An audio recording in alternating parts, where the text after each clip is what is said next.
Divine Fortune. Netton's Divine Fortune has a 5x3 reel structure, 20 payline mechanics, a 96.59% RTP, and a high variance. Wild symbols here have multiple features including a respin mechanic if it lands on the top or middle part of the symbol. This wild symbol stays on the reels and moves down one space per spin. Should a wild symbol land on the stickied wild symbol, you trigger the wild on a wild feature where the symbol expands. Throughout the game, golden coin symbols are landing on the reels. Collecting enough of them will trigger the jackpot bonus game mode. In this game, your goal is to have at least one row filled with gold coin symbols. You win the mega jackpot progressive payout if you fill the entire reels with gold coins. Am I saying you have to attend a Blackjack Bootcamp to make it as a card counter?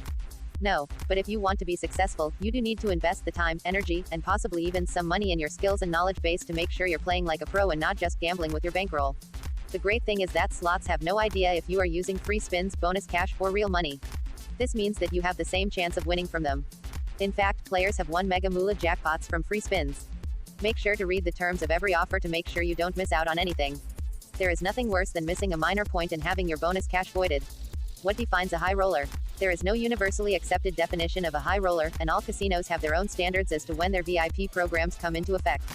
Generally speaking, a high roller is a player who consistently deposits and wagers large amounts of money.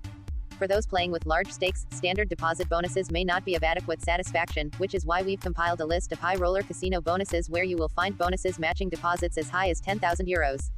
Cryptocurrencies. Cryptocurrencies are digital currencies such as Bitcoin, Dogecoin, Ripple, Litecoin, and Ethereum. They are ideal for gamblers who want to keep their internet transactions confidential. There was a time when Las Vegas rolled out the red carpet for me. Then there was the time I had to go off strip to find games that would let me play.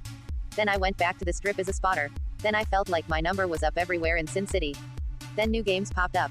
Casinos that had been unplayable became playable. Casinos that had been Heat City became Wait and See City. Even after I have splashed across Griffin, followed by documentary filmmakers, and written about card counting for CNN, I find that if I do my homework, wear a different hat, play short sessions, test for bet spreads that work better than others, and move on, I still find plenty of play. Players like Ian Anderson have written about the new ways to pursue the edge in modern times.